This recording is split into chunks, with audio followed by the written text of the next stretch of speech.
Hello, and welcome to your OPS 245 Week 4 video. It's hard to believe that we're into the fourth week of the semester already. Time flies.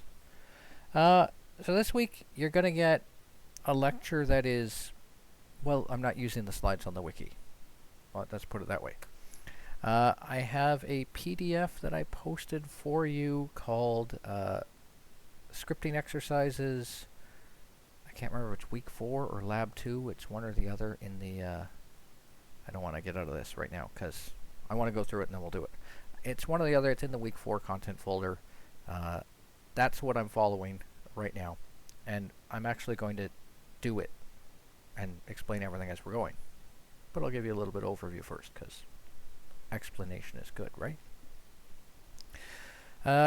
So you should have already done lab 2 up to the end of investigation 3, hopefully by this point.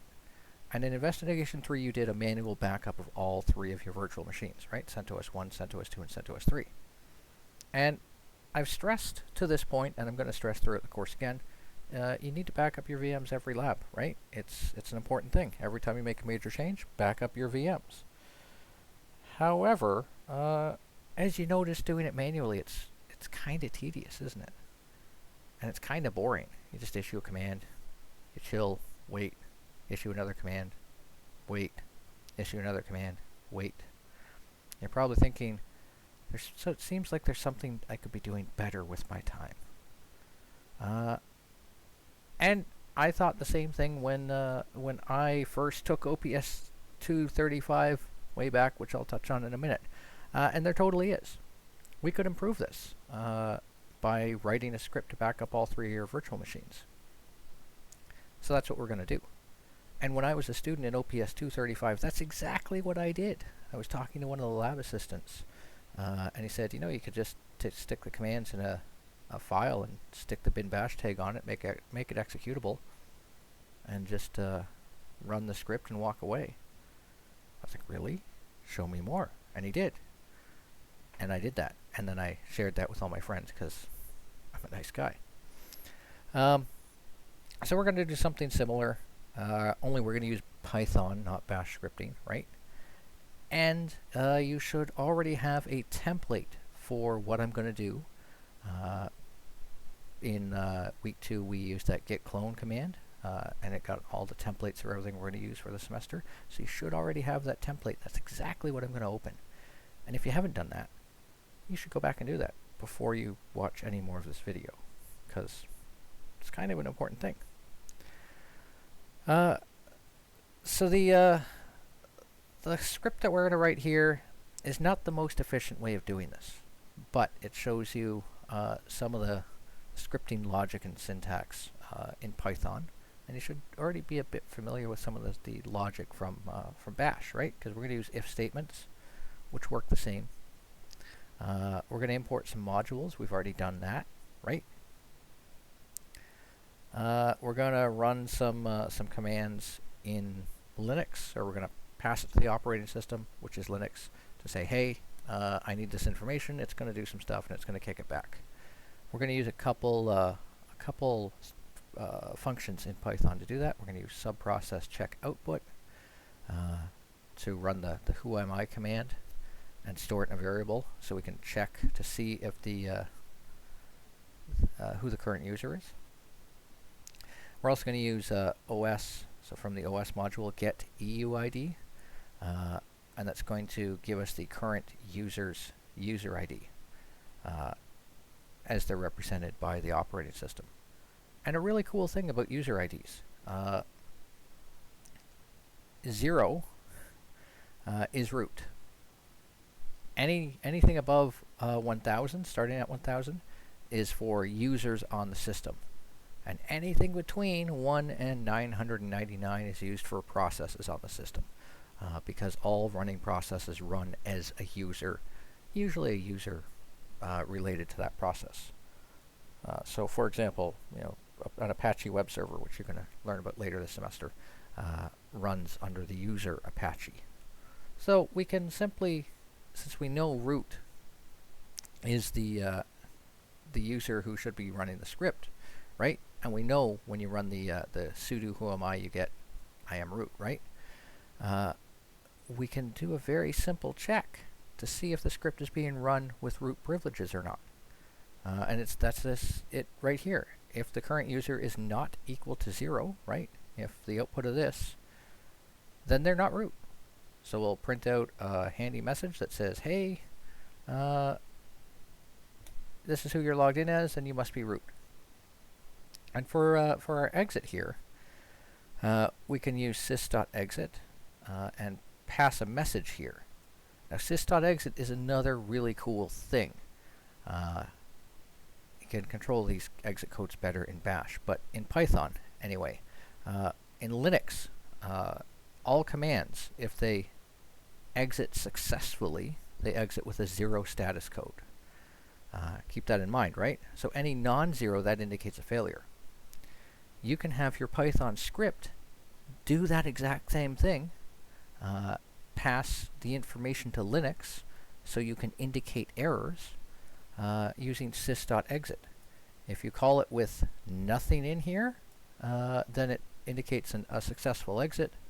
And if you call it with literally anything else in here, it will exit with a status code of 1, which is not great, right? We should have separate exits to codes. But it'll exit with that status code of 1, and then Linux can see that the script failed to run. So that's pretty awesome. Then we're going to prompt the user for a couple things. I'm going to walk you through this kind of as we go, so I'm going to speed up because I want to actually get to the scripting, right? I've spent 7 minutes explaining so far. We're going to run the commands from the command line. See, these are literally the commands you typed last week, right? Only we're going to use os.system. We're going to repeat the process for CentOS 2 and CentOS 3. Make sure you do that. I only gave you the code for the first one. And if it's not, if they say no, or say yes to backup all, really if they don't say no, right, then we're going to do a full backup, so we do the whole thing for all 3, and then exit successfully. Now there's a better way we could do this, and in fact I'm going to show you a better way to do this a bit later in the semester, where we're going to use a loop, we're going to use a function, and we're going to remove about 20 to 30 lines of code. It's going to be amazing. But we're not doing that today. So let me get rid of this. And as you can see, I'm already logged into my C7 host. And I'm going to open backupvm.py, which you should have got from that git import, right? And there we go. There's our VM backup. So, first few things are pretty standard. You need to go into insert mode, right? Set this to your name and your email. Standard practice.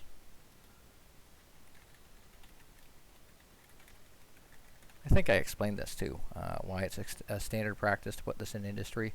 If you're on a live system and somebody else is trying to run your script or modify your script and encounters an error, they can at least contact you, which is a handy thing.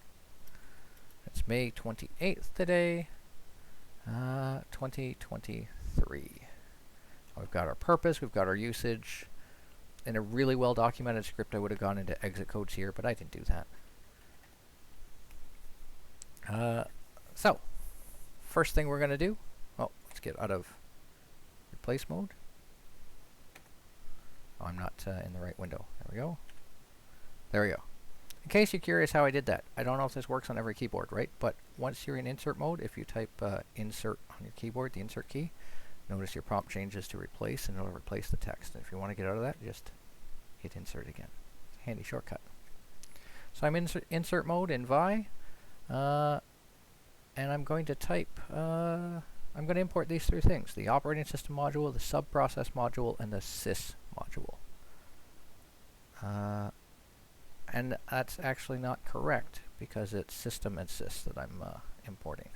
So my comment's wrong there. That's okay. So we're going to use the import command, right?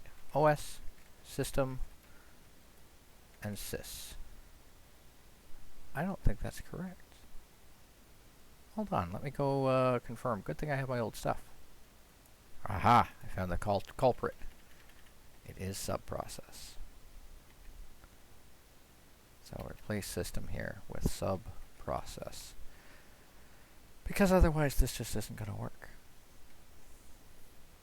So next it says store the output of the whoami command as a variable called whoami, which again you don't have to call the variable the command that you're using, but it makes sense to me, so that's what I did. So whoami equals subprocess, and see if I'd not fixed that other thing, this would fail. Check dot underscore output whoami decode UTF-8. So the check output built-in function here returns the output in a funky format that the system reads, not that we read. So that's why what this decode UTF-8 does. It makes it into a human readable format, which is kind of nice. And then says we're going to check the current user and store that in a variable. So current user equals os.getEUID. There we go, that one's done. And then we're going to literally check to see if the user's root. So if, whoops, mouse is on the wrong window again because I scrolled down in my instructions. Because you see, I have the sample or the solution in front of me in another slide. That's the secret here. That's why videos are great. But I also wrote that solution, so I mean, it is what it is. So if current user is not equal to 0, then we know they're root, right? Or we know they're not root. Because if it's 0, they're root. So if it's not equal to 0, they are not root. And that's a turn of phrase. If not equal to 0, that sounds crazy when you say it out loud, right? Because you wouldn't say that. No one would ever say that. But you would write that as code. See, isn't programming fun? And scripting is programming, really. So we're going to print out a message. Oops. Mouse was in the wrong window again. I think I'm going to do that a few times today. You are currently logged in as, and let's stick a space there. Who am I? So what the comma does there is it's going to concatenate those two characters together, which you should be familiar with the concept of that from ULI 101. And then we're going to exit with an error message. You must be root. And let's see if that runs. Hopefully it does. So chmod u plus x backup vm.py, and again I could just use plus x, but I'm not. This should exit. Look at that, it worked. Now if I do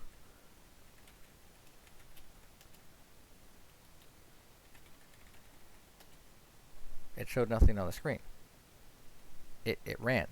If we do echo $, which is a special bash variable, which I think I mentioned in the stuff, that contains the exit status of the last command or script to run, we see it's a 0, right? So it succeeded. We didn't see anything on the screen because we haven't told it what to do if the user is root, which we're going to do that now. I'm going to go back into Vi, which technically I could be using another editor. Just want to show this to you quick. I don't have to use Vi here. I could do this. I could go to my bin folder, backup VM. I could open this in gedit, and look at that. It's like Vi but better, right? I get my my command highlighting. Look, I can use the mouse. You can copy paste normally. You can totally use this if you want. I'm using Vi because I'm pretty comfortable with the command line, and I make you guys use Vi. I show you guys Vi because I show you guys Vi because I want you to be comfortable with the command line too, right? When you're working on real servers, that are in production, you have command line access to them, especially in the cloud. So get comfortable with command line tools because you're going to be using them. They're always available. So else, right? If they are root, we can continue. And remember, the indentation is important here. If you space over, you're going to get errors. Make sure you tab. So else, we're going to set a variable called backup all, and it's going to be, whoops, equal to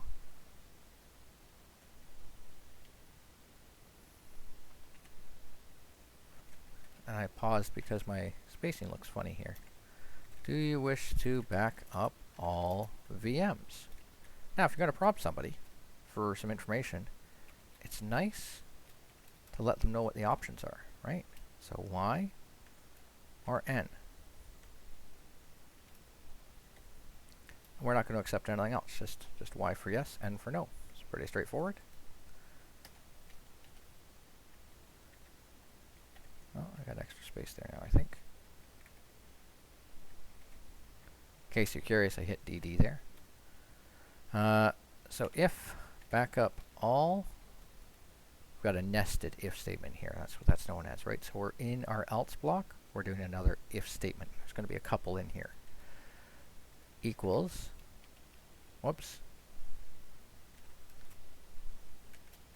If backup all equals N, then we need to prompt them again and ask them what VM do they actually want to back up. And we're going to store this in the variable backup VM. So equals input, what VM do you wish to back up?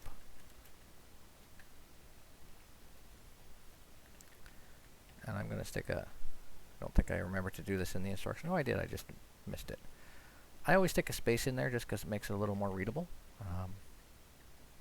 And remember things like that when you're writing scripts, right? So now we're doing another nested if block.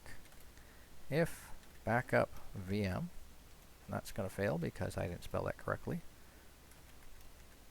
That's things to look for. If your script fails, look for syntax errors like that.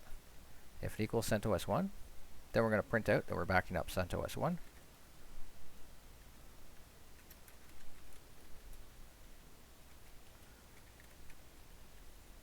I don't know why my VM's so slow today. And I mean, we could do that and call it a day, but that's not actually doing anything, right? We need our commands. So we're going to use os.system versh dump XML. So notice this is exactly verbatim the command that you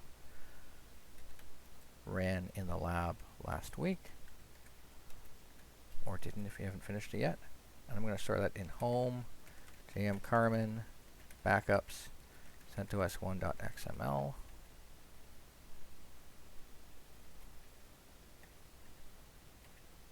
And then we're going to compress it using gzip, right?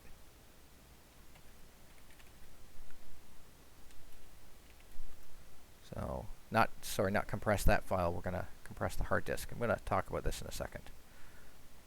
Gzip, we're going to redirect into that, var lib libvirt images, CentOS1.qcow2, and we're going to redirect the output of that to home JM Carmen. Hopefully I typed JM Carmen there before. Yeah, it looks like I did.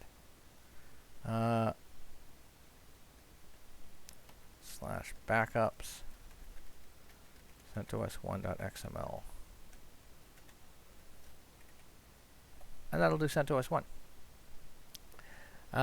So, when you're doing a backup in KVM, you need two things for a full backup of a VM. You need the XML file, which tells the virtualization software, KVM, what the system has. How much RAM it has, virtual of course, right? How many processors it has, the NIC, or the hardware access for its NIC, stuff like that. And the location of its hard drive, like all kinds of important stuff. That's what this does. This creates a backup of that file So you could import that if you were restoring from complete backup, like new machine, you just installed everything, you're going to restore everything. You need these two things, otherwise you can't do it. This one, we're using gzip, which is a compression utility, to make a compressed backup of the... Oh, and that's not the right place there. Let's fix that, because that's going to do bad things. Make a compressed backup of the hard drive. So the QCOW2 file, that's how I caught that. It's a good thing I stopped to talk. That's the actual virtual hard drive for the system. So I could run this, but I'm just going to keep going. You probably want to try this and see if it works. Now we're going to do it at if equals CentOS2. Yeah, I got that there. Good. We're going to print, backing up CentOS2. I guess I could have copied that, and I'm actually going to do that here. Watch this. Since we already wrote all this stuff once, why type it out again? I want that now, right? The verse dump. So YY P DD to get it on the right line. And look, we just changed a 1 to a 2. That's great. Hit escape, go back into command mode, YY P. Get rid of that. And then change the 1 to a 2 again. Isn't that awesome? Now, of course, this is where I probably would have tested that first, because if you've got errors in the first one, you've just replicated your errors twice, and you're going to do it again, so yay.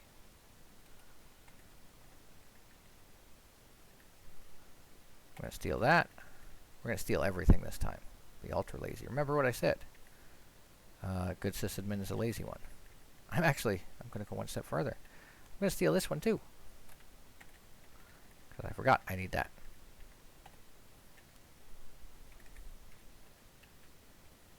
So now we change that to a 3. We're going to print, we're backing it up.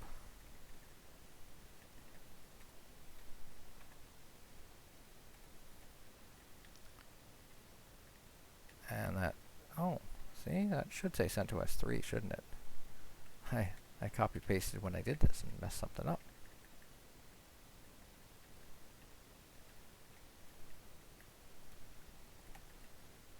Hopefully everyone caught that.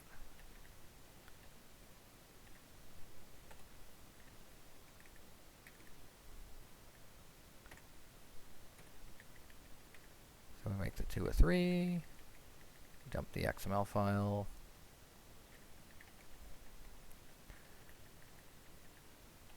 Remember what I said, a good sysadmin is a lazy one, right? If you've already done something, and you're just changing one thing, steal it and change it there. Work smarter, not harder. Whoops, I got 2. So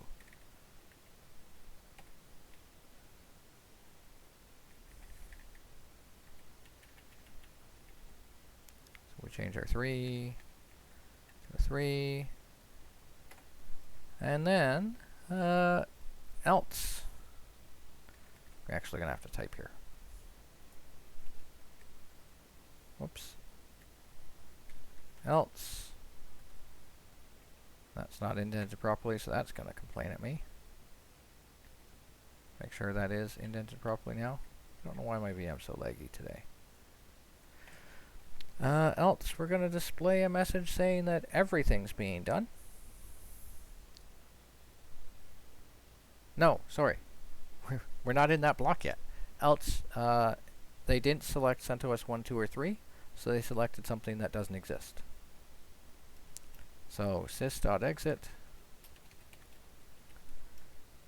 invalid choice. Now, I wouldn't just leave it there, right? I would say something like your VM options are CentOS 1, CentOS 2, and CentOS 3, just because it's a little more clear, right? You ever run a command and get, invalid option or some weird error like that? You're like, well, what the hell does that mean, right? That's meaningless. So we're exiting there. Now we're back to our main block. So whether we're doing backing up a single VM or not, we're going to back up everything. And here's where we're going to go steal literally everything else here.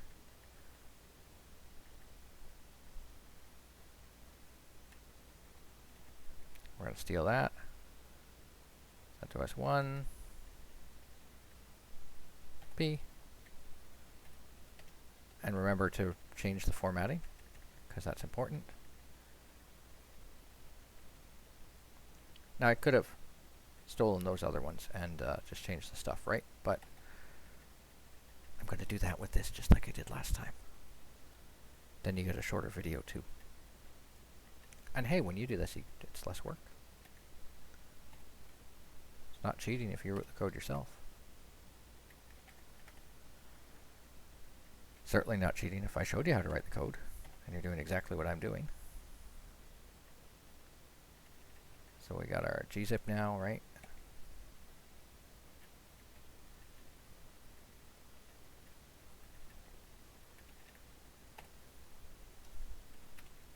Decrease the indent. Now we swipe that. We're going to do all three.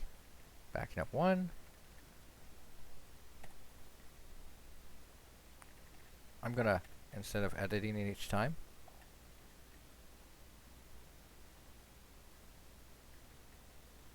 oh, I stole the wrong one there, didn't I? So let's steal that because that's going to be the right one here. Gotta be careful when you copy paste. You make mistakes that way sometimes.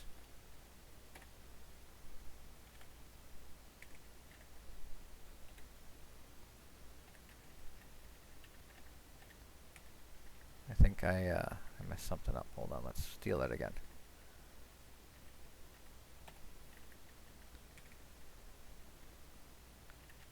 And then this one.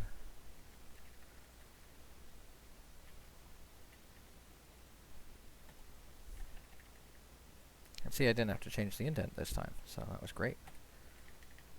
Insert mode, change the 1 to a 2 across the board. 2. 2. This is going to save us so much time. 2, just because that's where my cursor was. And 2. And then we're going to swipe it and change the 2 to a 3. And call it a day.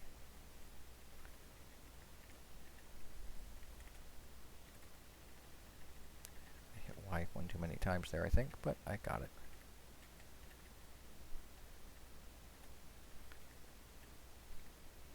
Extra spaces there. I mean, the extra spaces aren't going to hurt between the lines, but it's unnecessary white space, so I'm just cleaning it up because it's bugging me. Consistency is what I like. Pick a convention and stick with it, which is sometimes hard when you're writing a lot of something, doing the same thing multiple times, but ever so slightly differently, and you actually write it out instead of just copy paste like we just did. That's when you make silly mistakes like that. So we should have all that stuff in. I think we're good. And then we're going to exit successfully, right? So sys.exit. There we go. Let's run it and see if we got any errors.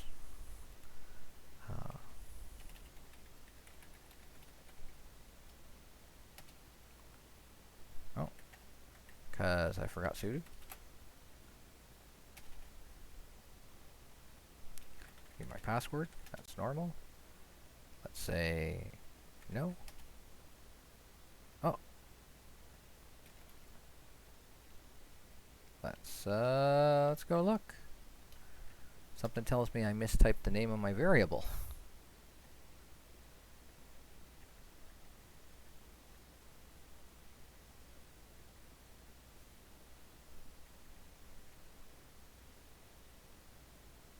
Ah, yeah, look at that.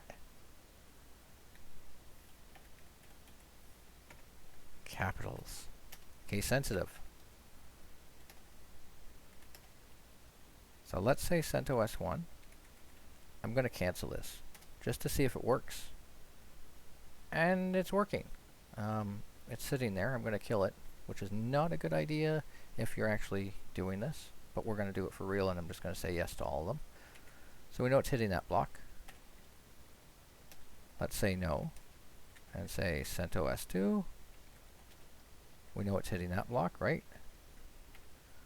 Again, no, CentOS 3. We know it's hitting that block. Let's do it again. No, and let's say something that doesn't exist, right?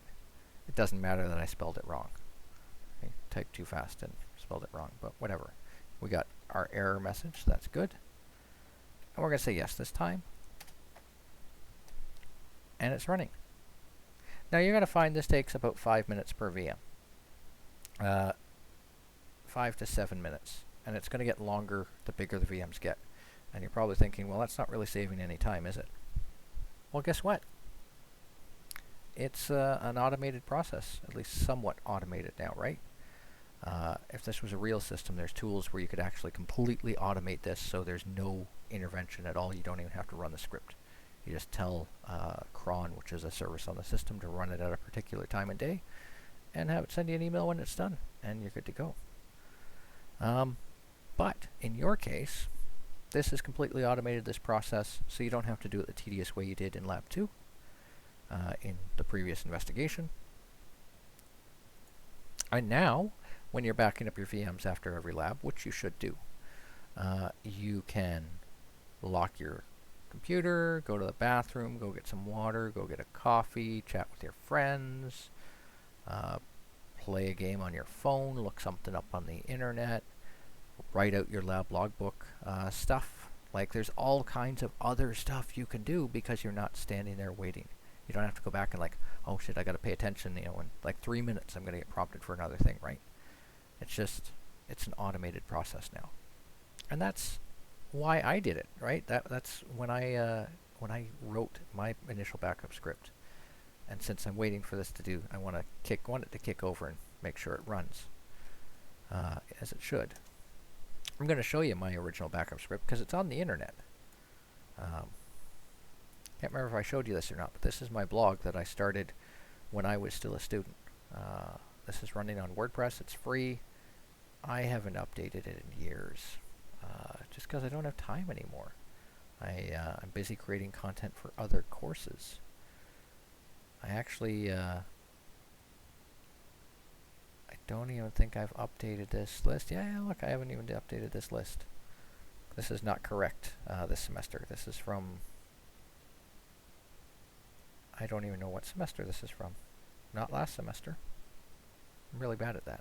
But I have taught all these courses, and all these ones, and all these ones, or as a lab assistant for all these ones. I've taught some other ones that I should stick in here as well. Yeah, I should really stick those in here. But anyway, off topic. We go into bash scripting. That's a Notepad++ thing, but scroll down. There's all kinds of crazy stuff on here. See the things I used to do when I had time? It's okay. Now I spend my time writing stuff for you guys and for my other students. And honestly, this sort of is what led me to doing what I do now. So that's great. This right here is the original script that I wrote in February 2012. So like 11 years ago. And look at the commands. It's actually not quite the original script because it should have been Fedora 1, Fedora 2, Fedora 3. When I got to writing this blog post, I'd lost the original script. And I pushed the updated version of it instead, which used, this is from OPS 335, the old OPS 335, when I was a student. But notice the commands are exactly the same. This is my original bash script that I wrote in second semester. So that's pretty awesome. And I'm really glad to see there's some scripting in this course now. I shared it with a bunch of friends, and naturally they told two friends, and they told two friends, and so on and so forth. And that was part of why I started this, to distribute the backup script. Because I had random people coming up to me in the open lab saying, "Hey, are you guy that has that backup script?" And I was like, yeah, that's me. Can I have a copy of it? Sure, here it is. Give me your USB. And I just wanted to avoid that whole thing. So I stuck it on the internet in WordPress, because I was like, hey, how can I do this for free? WordPress. There we go. So there's the original version.